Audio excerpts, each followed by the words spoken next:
ठीक है बच्चों, अब आ जाओ एक फिफ्थ वाला, ये भी लास्ट है, एक बार देख लेते हैं। फिफ्थ में क्या बोल रहा है, f of x is equal to 1/x² + 1। अगर मैं बोल रहा हूँ कि इसका डोमेन निकालो, तो डोमेन निकालने के लिए तो कोई प्रॉब्लम ही नहीं है। डोमेन क्या हो जाएगा, सीधे आर, लॉजिक से। क्यों? बिकॉज डिनोमिनेटर कभी नहीं जीरो होगा। x² जो होता है ग्रेटर देन इक्वल्स टू 0 होता है for all x belongs to r।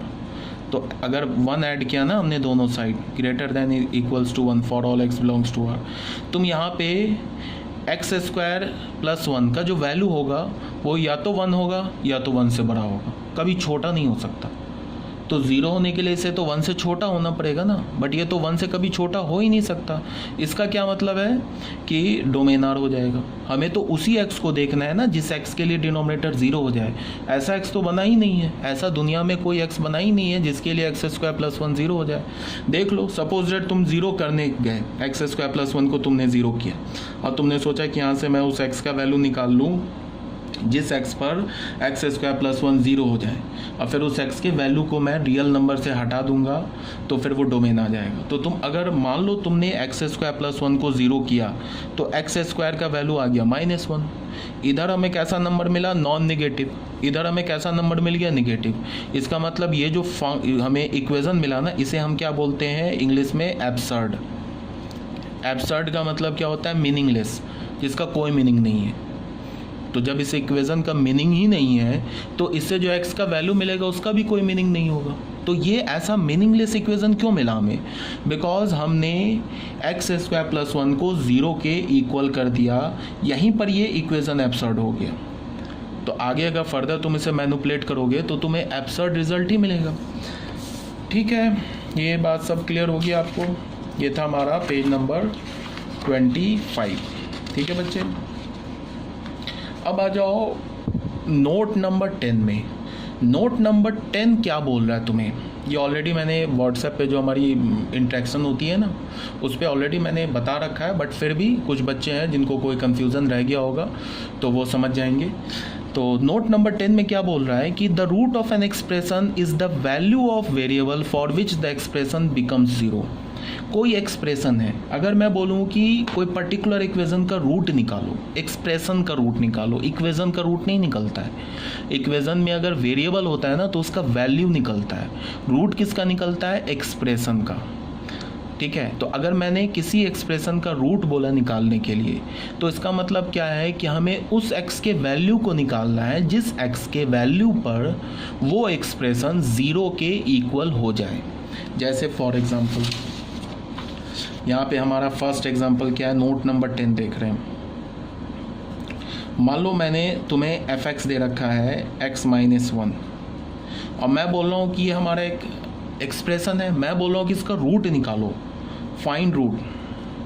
तो रूट निकालने का मतलब क्या है कि हमें ऐसा x का वैल्यू खोजना है जिस x के वैल्यू पर x - 1 0 हो जाए। तो वो कौन सा वैल्यू है, 1। अगर तुम यहाँ पे 1 डालोगे तो 1 - 1, ये f(1) का वैल्यू क्या मिल जाएगा, 0। इसको तुम ऐसे भी निकाल सकते हो, x - 1 को 0 करो, यहाँ से x की वैल्यू निकाल लो। तो ये जो x = 1 जो है ना, ये 1 इस एक्सप्रेशन x - 1 का रूट हो जाएगा। ठीक है ना। अगर मैंने सेकंड में तुमको लिया f of x is equal to x² - 9 लिया, और मैंने बोला कि उस x के वैल्यू को निकालो जिस x के वैल्यू पर मैंने बोला कि find the root of this expression. तो फिर क्या मतलब हो गया कि हमें वैसा x का वैल्यू निकालना है जिस x के वैल्यू पर x² - 9 का वैल्यू 0 हो जाए। तो सिंपल IQ से क्या होगा, x इज इक्वल टू ±3। कैसे निकाला, हमने x² - 9 को 0 कर दिया। इसको लिखने का क्या मतलब हो गया कि यहाँ से इस इक्वेशन को सॉल्व करने का क्या मतलब हो गया कि यहाँ से जो x की वैल्यू मिलेगी उस x की वैल्यू पर ये क्या हो जाएगा, 0 हो जाएगा, और वही x का वैल्यू तो हमें चाहिए।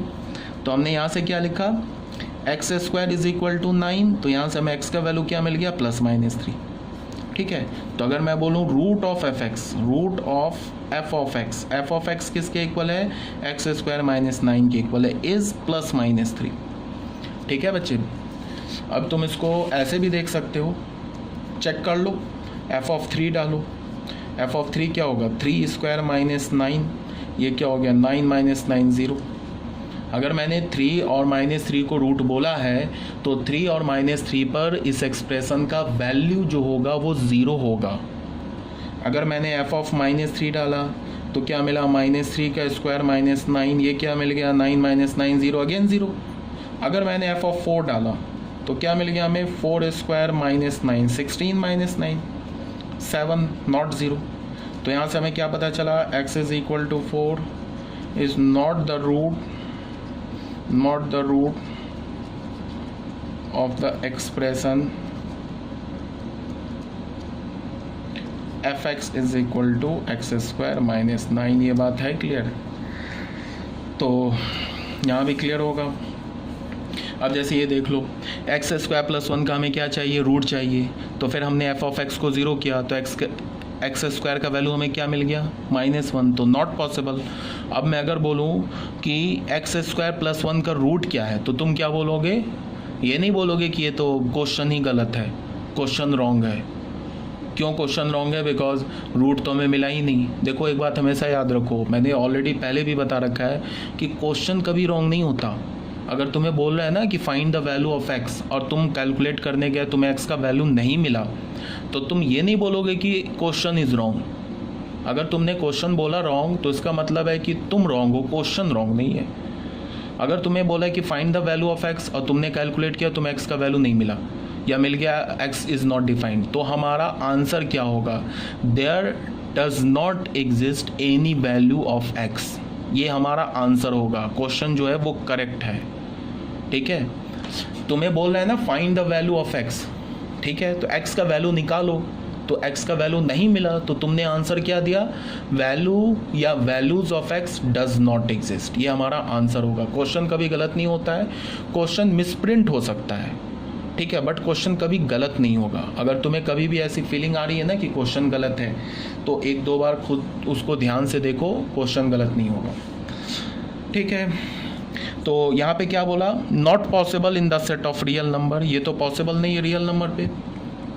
तो अगर डोमेन की बात की जाए तो यहाँ पे मैंने क्या बोला, अच्छा देन फाइंड इट्स रूट, तो डोमेन मैंने लिख दिया। इसे आप अपने PDF में करेक्ट कर लेना।